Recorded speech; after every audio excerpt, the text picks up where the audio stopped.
Well, howdy, folks. Hope everybody's doing good out there. This is probably going to be the final video on this long water pump conversion here. But basically, what I got here is had a short water pump set up, and I converted over to a long water pump mainly so I can move my alternator from the driver's side to the passenger side. That way, it would make it a lot easier to set up, and not only that, but it gets a lot of clearances with the belt out. Because if I would have left the alternator on the driver's side, the belt would be almost between the groove of the pulley and the pump, and it would rub. And that's another reason why I just went on and converted it and upgraded it to a long water pump. Just a whole lot more convenient and easier setup. And plus, I got plenty of clearance between the fan and the radiator. I mean, I got a good bit of clearance. But anyway, I got all that done. Got it running again. Moved my heater hose over. Got that put together. Moved all my alternator wire and I spliced into that and extended the wire and then run it through my fender and all the way around. Came all the way down that channel there and then run it down to it. Got my alternator wire. And they're easy as anything to wire up. It's really only 3 wires. Now they make a 1 wire alternator, but yeah, I like the old school alternators. But this one's just temporary. I'm gonna do away with this alternator setup and upgrade to like a 80 or 100 amp alternator here soon, and I'll go to like a 10 SI that's internally regulated. That way it'll help it, and plus if I ever put a radio in this truck, that way it'll have a little more amps there. And when you're at a dead stop at night, my headlights won't get dim. But that's where we're at. It's got 4 wires. It ain't really nothing to it. The 1 wire over here is a power wire. Okay, and you always want to run a 10 gauge wire to that. You don't want, it's something you don't want to play around with. You need to run at least a 10 gauge wire. That way, you don't have no issues with that. And then, of course, this one over here is just a ground. There it is. That one's just a ground wire. And I went ahead and run that just for now. That way, it would be run. Because theoretically, you wouldn't have to do that because it grounds this bolt through here for this alternator bolt that goes through and actually goes through the stud and the head, and it's actually grounded through those threads. But I went ahead and run it. I mean, that's the way it was set up on the driver's side, so I just retained all that for now. Now, when I put the internal alternator on it, I'm gonna do away with that 1 wire just to clean it up a little bit. This is all just temporary. I mean, this is just so I could make sure it was charging and just to get this truck back on the road. This is not staying like this. I can promise y'all. I'm hoping here in a couple weeks I can get my 10 SI alternator and get all that good stuff on it. And after that's done, I'm gonna put my power steering on it, and hopefully it won't be too long. I can start getting that big block done because I want to get this old motor out of here. And I mean, it's a good motor, it runs good, but it just ain't got no power behind it. So I want to get that big block and put in here and have something that's got a lot more torque and something that get on down the road. Big block, so that'd be nice. And this truck really doesn't get driven that much hardly anymore. It used to get driven like just about every day, but not much anymore. Because I've been driving my white Ford and about ready to get rid of that thing because that thing is a piece of junk. The thing wants to cut off and everything else on you and be going down the road and cuts off, and I'm just getting aggravated with it. And I'm supposed to get a good little bit of money here soon. And I took in, cashed in my early retirement there and used to work for a place and I had a retirement thing. It's nothing like a 401k or nothing like that. It's just really low, not a very good retirement plan. But anyway, long story short, I ended up cashing that in. So I'm supposed to get that money here in a few more days. And I'd like to take that money because I actually got one time where I actually got a good bit of money. I'd like to take it and invest it a little bit. I'm going to save a little bit and I might go out and look for a better truck than that because I'm getting tired of that thing. They want to cut off on you and everything else, and I'm just tired of having junk. Really am. But Anyway, to get back to this here, just about got it all done. Got the single groove pulley on it, and theoretically, I really didn't have to have a 3-groove crank pulley on this thing because it's a 3 grooves. Got 1, 2, and then 3. This is actually for an AC truck. So really wouldn't need this back groove pulley here. I could just get away with just a 2-groove because the only ones you're really using is the first groove is for your water pump. Come up, goes to your water pump, and then goes to your alternator. That one you always have. And then your second groove is actually for your power steering pump, and only your power steering pump. And then the third one is actually for the one that runs the small pump, I believe, either the small pump or maybe the AC, because this is a newer pulley. This is off a 78 GMC I had that ended up unfortunately getting wrecked, but this pulley was good. Didn't hurt the pulley or nothing. Just bent the fenders and all that. But anyway, you used that pulley. I could have just used a 2-groove pulley, but if yours got AC, I would go with the 3-groove just to be safe. But this truck used to have AC, and I'm not ever putting it back on because money wise, it ain't worth it. And the more this truck gets driven, it ain't worth it to me. But anyway, I got all this back together just about. Got my long water pump on it, and it runs good. Runs really good. I had one little thing happen though, and this was nothing to do with the water pump. This was to do with just the thermostat. I got this thing running again, and my thermostat wouldn't open up because you could feel the hose down there. The lower radiator hose was warm, but the top one was cool, and you could feel it wasn't warming up right.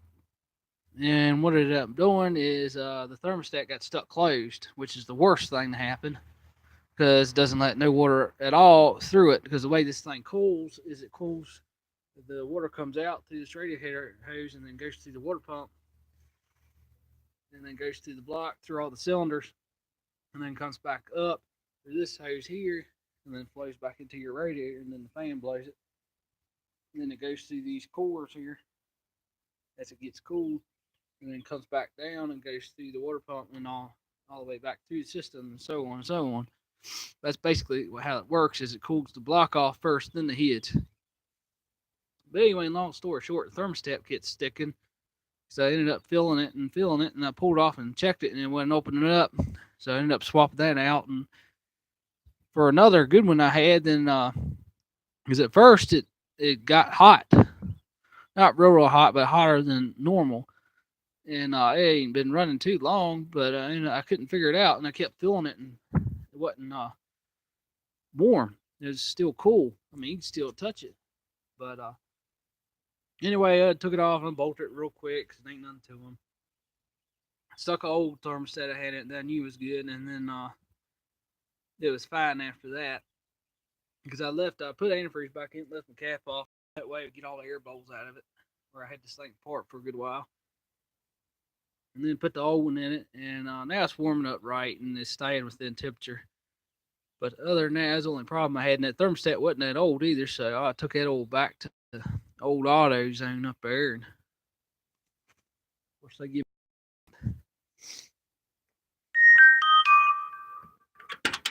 Other than that, this is the new one they give me. I swapped it out for a new one. And I'm going to actually take this one back again. Not that there's nothing wrong with it, but this one's too cold. And I want to need. I always run a 195 because that's what you always need to run. This is 180. That's too cold. I don't know. To be honest, I don't know why they even make a 180. They make a 162, which I don't even know why in the hell they made that. That's the dumbest thing I've ever heard of is a 160 thermostat. It's like not even warm enough. I mean, it won't even let the vehicle get warmed up like it's supposed to.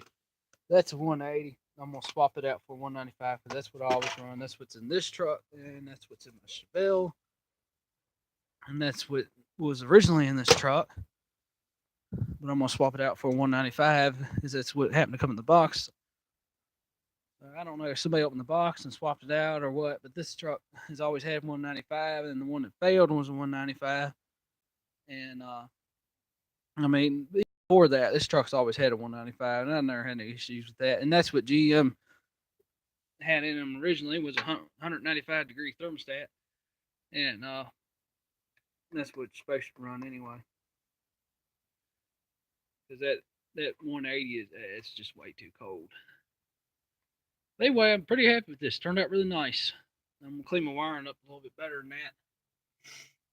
I was just kind of got a little bit too much of a hurry and running my wires over. I was trying to get this truck where I could run it and get it back on the road, because that truck was starting to act up on me over there, and I had to get this thing going so that way if something happened, I could, still have a way around to work and all.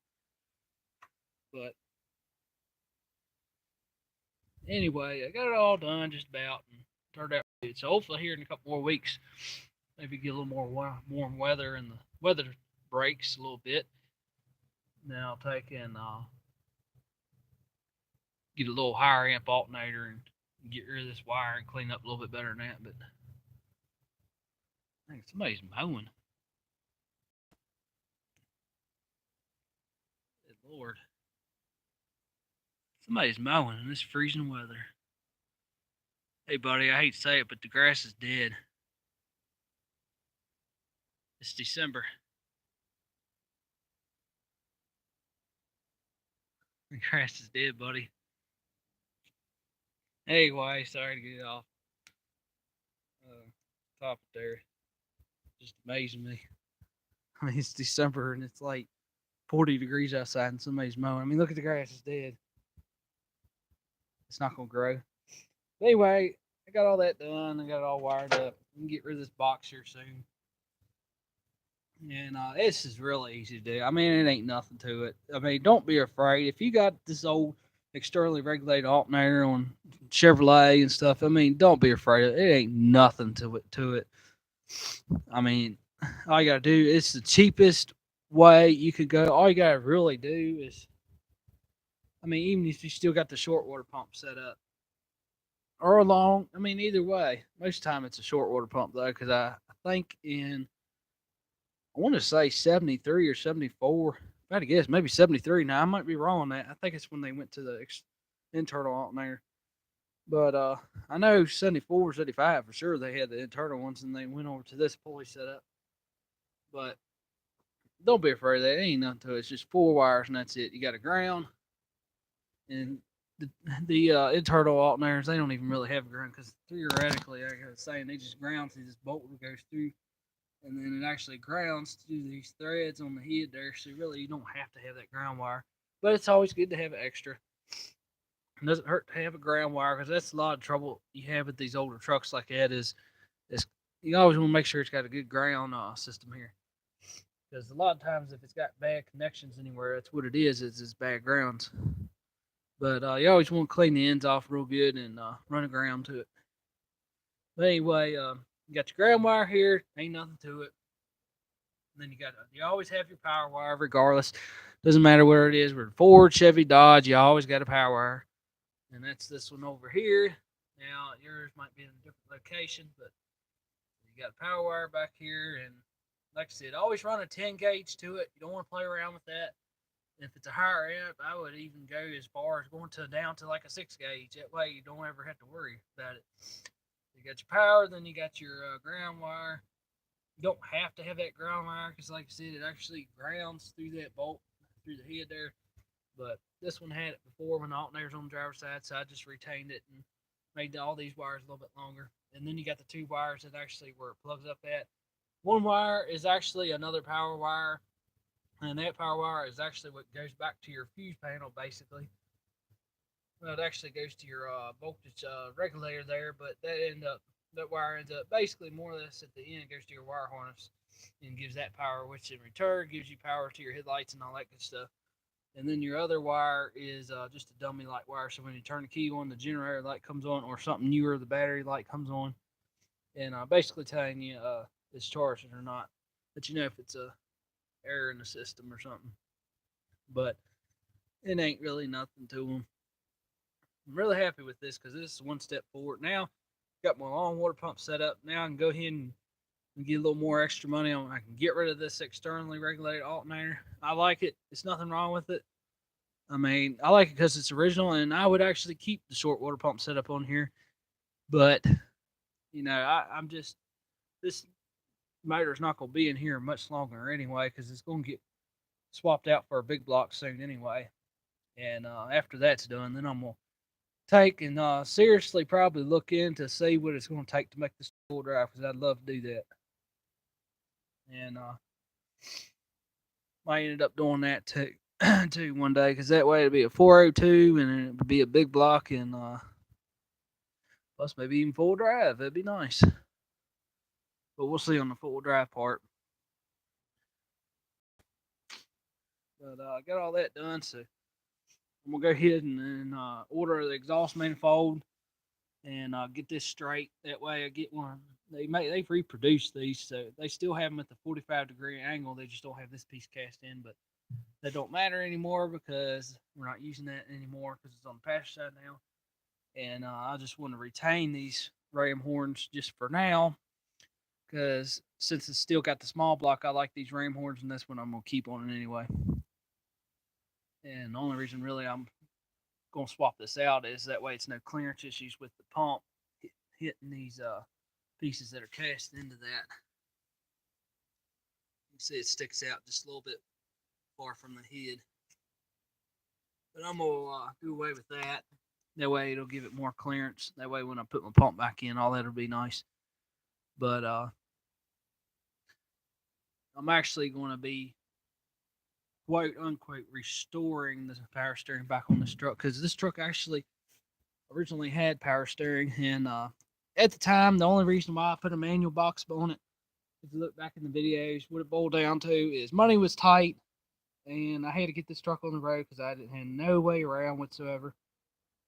And I ended up buying this manual box. It's like $55 on eBay, so I ended up buying that. Bought a new pitman arm installed on it, and went ahead and installed a new brake joint because you have to install them as well because those are different between the power steering and the regular manual boxes. But I just did that basically to save money because the box was 55 and the pitman arm I think was like 30, and then that brake joint was like maybe 50 or 60, something like that.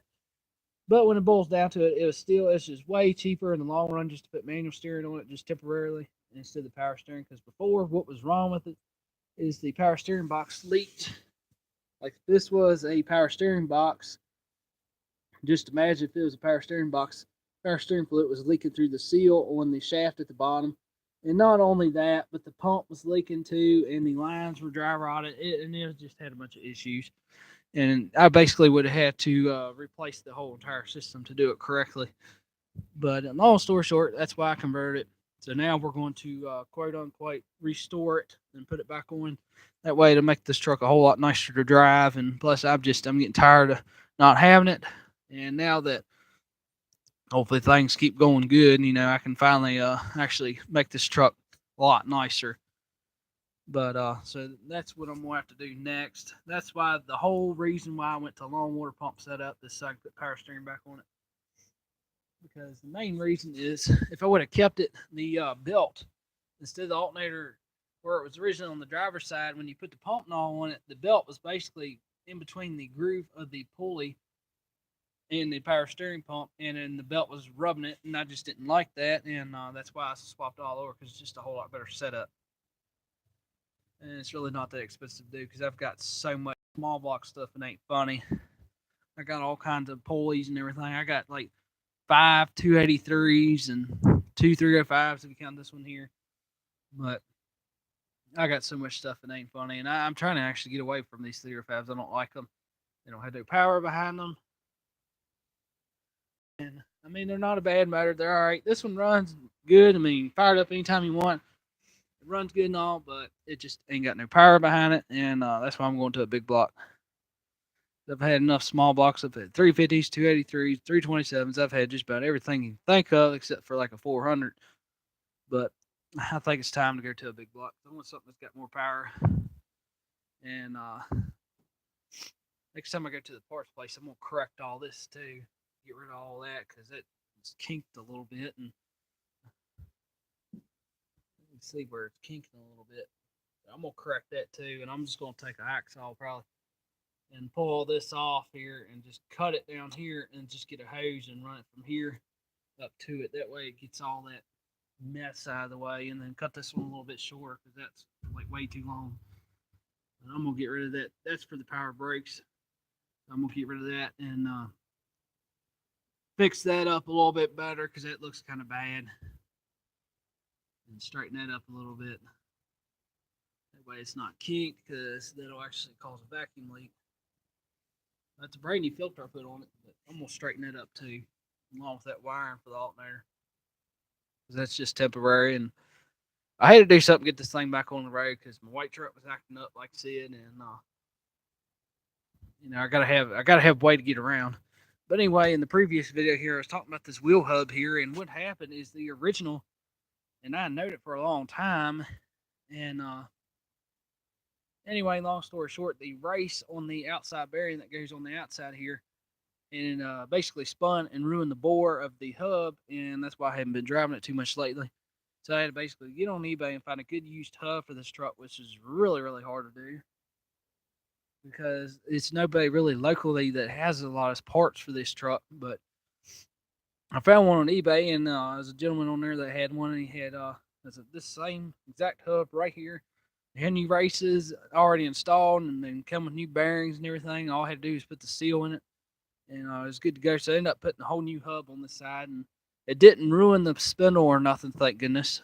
It didn't even hurt it. So, and it must be a popular thing because he was only selling one of them. I was trying to find a pair, but he didn't have the other one because it did the same thing as it spun the race and ruined the bore. But this is a good one though. So now I got that straight, and you can kind of tell too. It sits up a lot straighter now. Seems like the wheels a lot straighter because before it looked like the wheels kind of like it. But you can tell on the steering too, it's actually straightening up a lot. But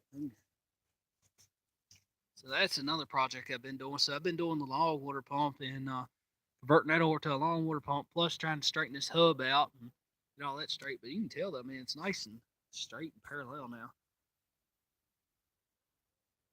Now this truck's kind of sitting on the hill a little bit, so I have to kind of look over that. But anyway, long story short, it's sitting nice and straight like it's supposed to be. And I'm getting ready to do this side. And last time I checked, if I remember correctly, this side should be okay. So I'm hoping these races are still good and not spun or nothing in this one.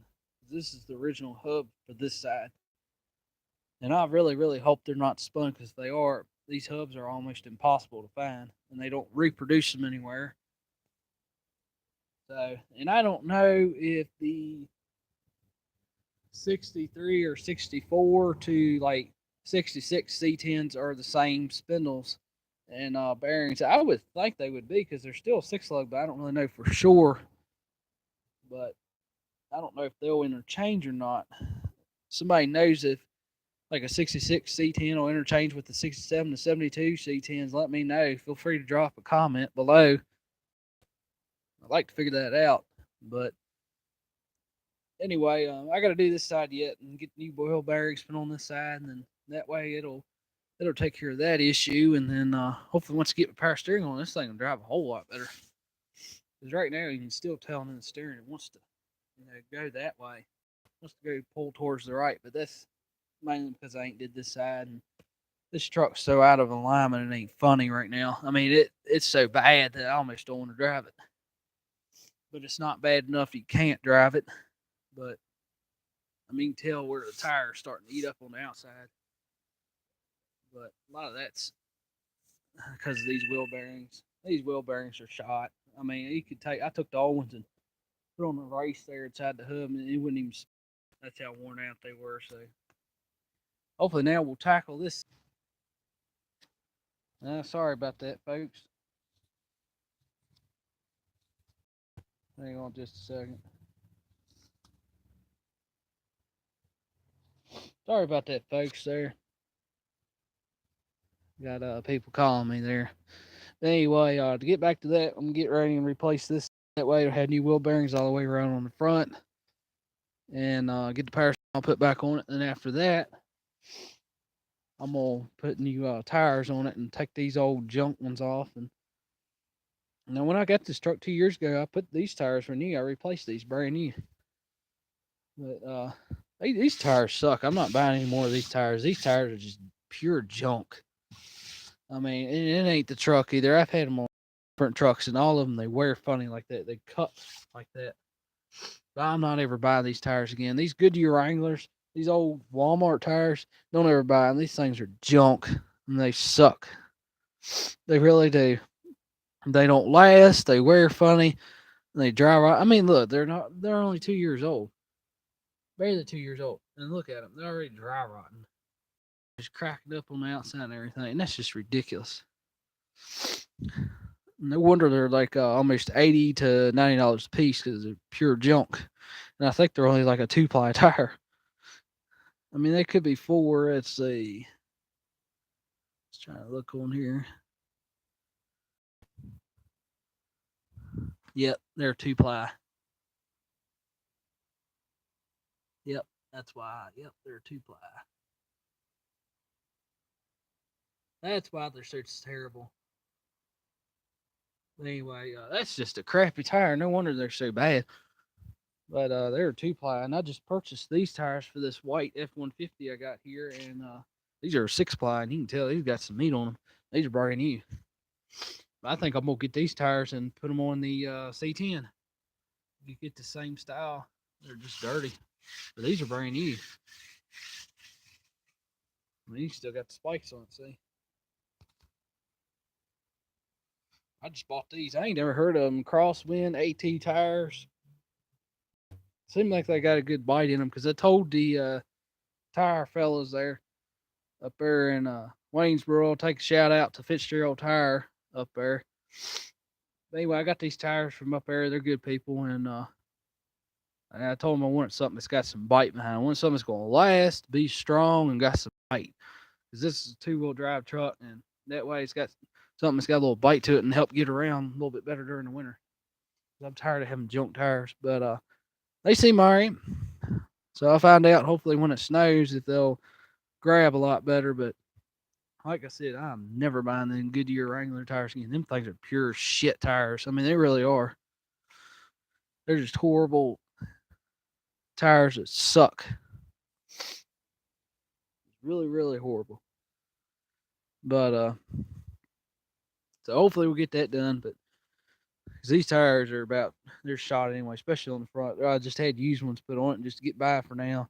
Because it's no point in putting new tires on this thing until I get the power steering back on it. And once all that's done, then I'll put tires on it, and then I'll finally get lined up. Because then that's why I haven't had a front end alignment done on this truck, because it ain't worth doing until I get everything straight on the front end the way I want it. Because once that's done, then it'll be worth it. But got these wheel bearings done on this side, and I actually got a lot of slop in the steering too, so that'll be nice.